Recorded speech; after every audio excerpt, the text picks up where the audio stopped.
Welcome to the Three Martini Lunch. Grab a stool next to Greg Columbus of Radio America and Jim Garrity of National Review. Three Martinis coming up. Hey, so glad you're with us for the Wednesday edition of the Three Martini Lunch. Good, bad, and a very crazy final martini today. And so, Jim, still Justin Trudeau is Prime Minister of Canada. We'll see how much longer. He said yesterday it's, families argue at the holidays. That was his explanation for why all these calls are happening for his resignation. He's even heckled in the streets yesterday. So we'll see if he hangs on. But anyway, our good martini today deals with the incoming United States president's cabinet. And one of the nominees that's getting the most scrutiny from us, from other people on Capitol Hill and beyond, Robert F. Kennedy Jr. to be Secretary of Health and Human Services. One of my biggest concerns was that he's not pro-life. But as he's making the rounds on Capitol Hill, he seems to be making a lot of promises that are giving more assurance to pro-lifers. Still be better if it was someone who naturally inclined in that area. But according to Senator Josh Hawley and others apparently have echoed this, Kennedy is basically saying, look, I work for President Trump, and whatever his policies are going to be on abortion, those are the ones I'm going to support. Those are the ones I'm going to implement. Specifically, Hawley says that Kennedy committed to him to reinstate President Trump's pro-life policies, including the Mexico City policy and ending taxpayer funding for abortions domestically. He also supports reinstating the ban on Title X funds going to organizations that promote abortion. There's a big fight about that over potentially defunding Planned Parenthood in the first Trump administration. He also says that all the deputies at HHS would be pro-life. And he says he believes there are far too many abortions in the U.S. and that we cannot be the moral leader of the free world with abortion rates so high. And finally, he says RFK also pledged to reinstate conscience protections for healthcare providers. So you're not going to be in trouble for saying you don't believe in abortion, so you're not going to perform one. So, Jim, we still got a long confirmation process here. There's certainly other issues that other people are going to want a lot of clear answers on when it comes to RFK Jr. and healthcare. But in terms of a big issue for pro-life conservatives, this is about as reassuring as you're going to get for a guy who's not naturally pro-life. Yeah, and it really needs to come in discussions with the likes of Senator Josh Hawley. It was like 5 years ago when Hawley had just arrived in the Senate. He was very clear. He was only going to support nominees who have a strong record on life. Now, this is in the context of the Supreme Court. And he said that, you have to have respect for the Supreme Court itself. It's called the interests of the unborn child. Now, if you have that as your standard for Supreme Court justices, it seems pretty reasonable you would have a similar standard for someone who runs the Department of Health and Human Services. I was thinking about, this wouldn't be an issue if you were a cabinet secretary, which really didn't have any say on any abortion policy. And Greg, I noticed it's kind of hard to come up with. There are a handful, but Secretary of Defense, the Defense Department runs healthcare programs for all of the men and women in uniform. Right. State Department, Mexico City policy, that gets into all of that stuff. Are we going to pay for abortions to be performed overseas? Maybe HUD doesn't have a great deal of say on abortion policy. Maybe the Department of Commerce doesn't have. And if RFK for one of those positions, fine. But Health and Human Services has a lot of discretion given to it under Obamacare, which the pro-life standards and philosophies of the secretary matter a great deal. It's great to hear it. Now, I would point out if at some point, by the way, I should point out that when it comes to being a nominee for a position in the government, honestly, the confirmation hearings and the confirmation process are really, really important. And repeat after me, all potential nominees. Senator, I'm glad you asked me about that. That is a really important issue. I share your concerns, and in fact, I look forward to further discussions in the future on this issue. You actually don't have to say you're going to give up anything or you're actually going to concede any ground on it. You just sound conciliatory and cooperative and reasonable, and very often that works. And then once you're in office, what are you going to do, impeach me? Now, the irony is that if, Kennedy gets in there and suddenly starts, going taxpayer coverage of abortions or things like that, then yes, the Republican Senate should impeach him, and it is very good that they are making Trump sweat over this. I had seen, but in addition to Gates, in addition to the DEA nominee who withdrew, I saw that Tom Cotton had knocked down Amaryllis Fox Kennedy, who is Kennedy's daughter-in-law, I believe. Served in the Central Intelligence Agency, wrote kind of an interesting autobiography about that. Apparently, she was up for deputy director, and Tom Cotton set a signal of, that's going to be a really tough sell. Maybe there's some other position where she'd fit well, but you'd have a tough time with this one. So good for you, Senate Republicans, for setting a standard. So far, it sounds like RFK Jr. is passing the test. I want to hear him say it over and over again. I want him to hear him say it under oath. I want to hear him say it on camera. And hopefully he'll be a better HHS secretary than pro-lifers had feared. Exactly. And I'm encouraged to hear that these are the Trump policies, which they pretty much were 4 to 8 years ago. But, given the shift since the Dobbs decision and kind of mudding the waters in the platform and saying, this is mainly a state issue now, the federal government still does deal with this issue a lot. So it's good to know that his instincts are I was just about to say, it's perfectly fine to say, well, abortion is a state issue now. But the federal government still has a lot of policies that can affect it one way or the other. And that's not a get out of jail free card for the consequences of those policies. And pro-lifers should be saying, that's great, totally normal. That's what the court said. But what are you doing in the federal government? And, you are not going to pay for these abortions come hell or high water. That's good. And he's apparently pro-polio vaccine, we found out this week. Yeah, so, go figure. The bar's low, but he seems to be just clearing it. So if you are trying to get the Trump nominees across the finish line in the Senate, or if you're trying to stop them, the crunch time's coming up here in the next few weeks once the new Senate starts. Whichever way you're fighting on this, you might be getting stressed out, and therefore you might want to drink, and that's why you need Z-Biotics first, because if you're going to drink, take Z-Biotics first. You will definitely feel better the next morning than you would have otherwise. Z-Biotics pre-alcohol probiotic drink is the world's first genetically engineered probiotic. When you drink, the alcohol you've consumed gets converted into a toxic byproduct in your gut. And it's this byproduct, not dehydration, that's to blame for your rough next morning. Z-Biotics pre-alcohol produces an enzyme that breaks this byproduct down. So just remember to make Z-Biotics your first drink of the night. Drink responsibly, as I'm sure you always do, and you will feel your best the following morning. As I've mentioned, I've got a colleague at Radio America, a very responsible drinker, but somehow the limits weren't working, maybe due to age. Tried Z-Biotics. Everything worked great again. Felt perfect the next morning. Go to zbiotics.com/3ml to get 15% off your first order when you use 3ml at checkout. Z-Biotics is backed with 100% money-back guarantees, so if you're unsatisfied for any reason, they will refund your money, no questions asked. Visit zbiotics.com/3ml and use the code 3ml at checkout for 15% off. Thank you, Z-Biotics, for sponsoring this episode and our good times. All right, Jim, on to our bad martini now. And I'm sure you've seen the stories where the Biden administration and its final weeks here is trying to Trump-proof the government in a variety of ways. Tim Kaine had a bill to make it virtually impossible to fire civil servants, and they tried to ram through, appointments to the National Labor Relations Board that would have given the left a majority until halfway through Trump's term. Manchin and Sinema voted in a way to stop that from happening. They're trying to ram judges through. And then there's just the petty, stupid policies that are wasting our tax dollars and keeping us less safe potentially for a longer period of time. Daily Wire with this story actually came out last week. The Biden administration is using its final weeks to haul a massive amount of border wall materials away from the southern border to be sold off in a government auction, an apparent effort to hinder President-elect Donald Trump's effort to secure the border. Videos obtained exclusively by the Daily Wire from a U.S. Customs and Border Patrol agent show unused sections of the wall being hauled away on the back of flatbed trucks from a section of the border just south of Tucson, a hot spot for illegal crossings during the Biden administration. The agent estimates that up to half a mile per day of unused border wall is being moved. Quote, they're taking it from 3 stations, Nogales, Tucson, and 3 Points, the border agent said. On the condition of anonymity, the goal is to move all of it off the border before Christmas. And so you may remember on literally day one, Joe Biden signed a slew of executive orders, many of them related to the border. One of them was to immediately stop construction of the wall. That meant these piles of wall supplies have been sitting there now for almost 4 years. According to this agent, they're still in good enough shape to definitely be used to continue building the wall. And so Biden, who for a few months earlier this year pretended to be the tough guy, the guy who really wants to secure the border, is now selling these off at auction, and not only selling them off at auction, for pennies on the dollar, for like $5 for different sections of the wall.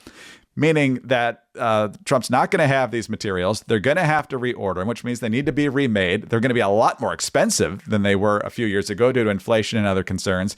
And so the process of actually putting more physical security at the border would take a heck of a lot longer. Jim, there's no good reason to do this. It's just pettiness by the Biden administration and further proof that this was a deliberate effort to keep our border vulnerable all this time. Yeah, so I have a bunch of questions about this, Greg. And one of them is, so I know the Congressional Review Act gives Congress the authority to undo a regulation that was issued in the final days of an outgoing administration.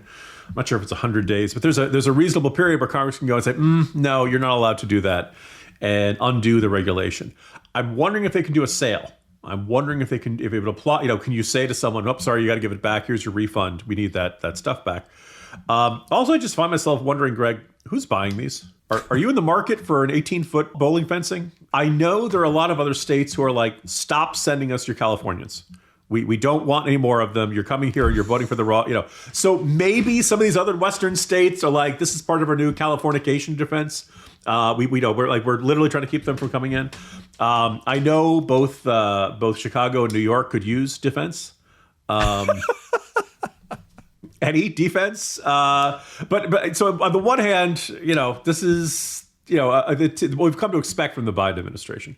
I picked up the Bill Clinton book, and he keeps saying that the number of W's that were stolen from the keyboards was wildly exaggerated. Oh, okay, it was only a few, not big, We're supposed to, remember, now again, January 6th is the worst interference with the transfer of power. But I do kind of wonder if, we set up this system, which the election is in November, by election night or whenever it's clear, there's a president-elect, and January 20th is Inauguration Day. We have a good system for why we let, even if California counted the votes faster, you'd need some time period to complete the counting of the votes. You'd need to certify. You need the electors to meet. We need all this stuff, but it's not supposed to create a 2 to 3 month period where the outgoing president gets to try to mess with things as much as possible in order to make problems for the guy coming in. That's not what America is about. That's not what this is supposed to be about. And this is, again, is this January 6th? No, but this is not cooperating with a transfer of power. And it is not the sort of thing, Trump won the election fair and square. He's allowed to enforce border policy the way he sees fit with the cooperation of Congress. And the Biden administration, if you wanted to, you don't get to do this by selling stuff off just to throw sand into the gears. So what we've come to expect from the Biden administration, appalling. Maybe there's some way to undo this stuff. And also, once again, if you're buying these 18-foot, fencing posts, maybe don't put them in the ground yet. You might have to give them back. That's save the receipt, in other words, is what I'm going to say. I hope so. I mean, it's obviously a big question as to whether Joe Biden is still in charge of anything at this point. But just the other day in his press conference, Trump was asked about this, he brought it up. I can't remember which, but he specifically said, Joe, you need to stop this. He did it about as politely as Trump is capable of making it sound. And hopefully, don't make him ask twice. He's going to have drone strike authority soon. Exactly right. So, no, this is just beyond dereliction. It's actually sabotaging the incoming administration on an issue where the vast majority of the American people are on the side of Trump as opposed to Joe Biden on this. It's just absolutely unconscionable. All right, Jim, speaking of unconscionable, we've got polling data now on a murderer. We don't get that a lot. I don't know, maybe we got it during OJ, but, usually somebody famous. But anyway, we've got Luigi Mangione. And since he killed the healthcare guy and he's got abs, apparently, then all of a sudden we've got to reevaluate murderers and what we think of them. So 2 different polls here with some kind of alarming statistics, to be sure. First of all, we've got Emerson breaking it down by age and whether the United Healthcare CEO killing was acceptable or unacceptable. Jim, in every category except one, it was unacceptable. Although in a couple of them, the number of acceptable was way too high. But in 18 to 29-year-olds, 41% said it was acceptable. 40% said it was unacceptable. So within the margin of error, a plurality that killing this guy, shooting him in the back in the middle of the street was somehow acceptable because I guess he was a healthcare CEO. 30 to 39, 56% unacceptable, 23% acceptable, nearly a quarter. Really? 40 to 49, it starts to get more lopsided. Thank you, Gen X, for being the last sane generation. 69 to 13, still too high though. 50 to 59, 73 to 8. That's the most lopsided in the right direction. 60 to 69, 81 to 10, 70 to 79, 81 to 10. But we're not done yet. Now we have a YouGov poll on favorability. What is Luigi Mangioni's favorability rating? Can you imagine this is even being asked? But 18 to 29-year-olds, net positive favorability, 39 to 30%. 30 to 44. Unfavorable barely edges out favorable, 29 to 28. Basically a dead heat. And then again, Gen X and the older generations take care of it. Unfavorable, 49% to 14 for 45 to 64-year-olds. That's still like 37%, even in that demographic, that don't have an opinion, apparently.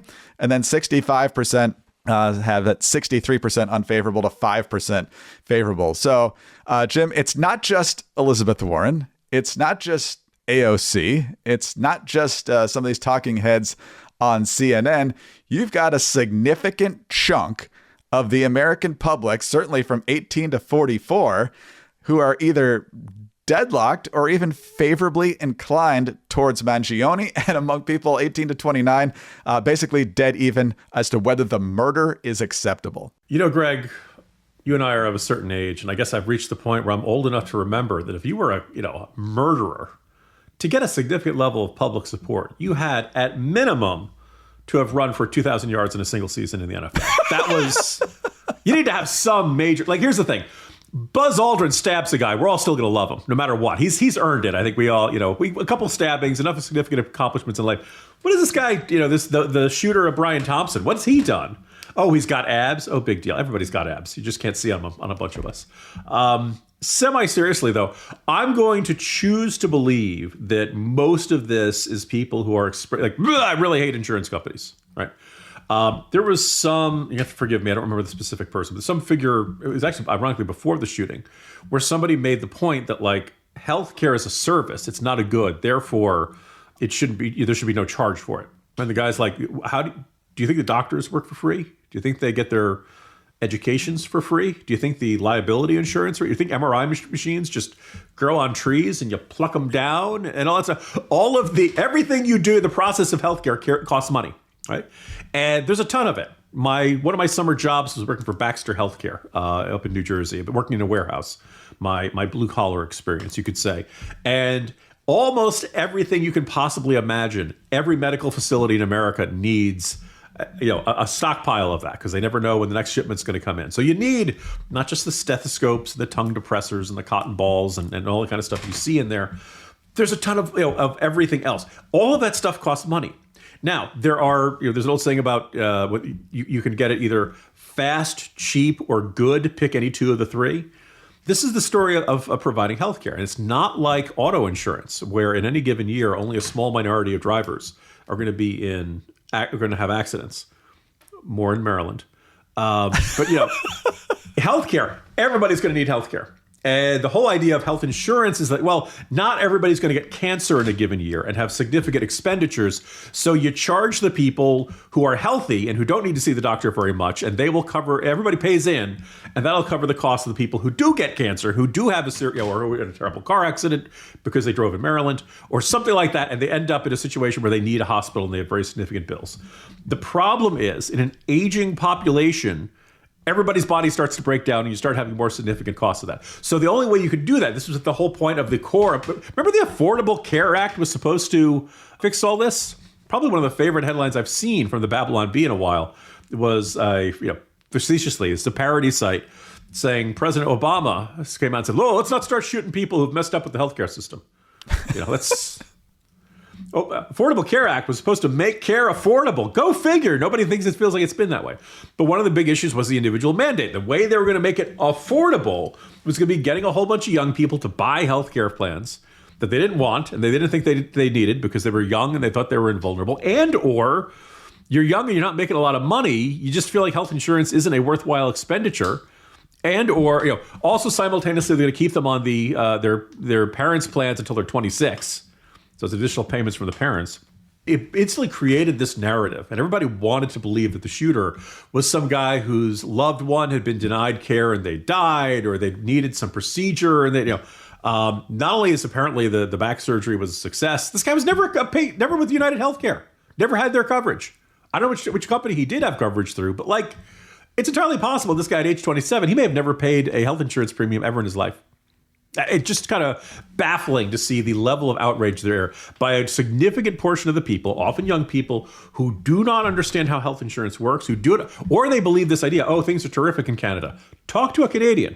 If you have one of like the 10 most common ailments, maybe the Canadian system is going to be good for you. If you have an obscure one, you are in deep trouble and you got a really long wait for care.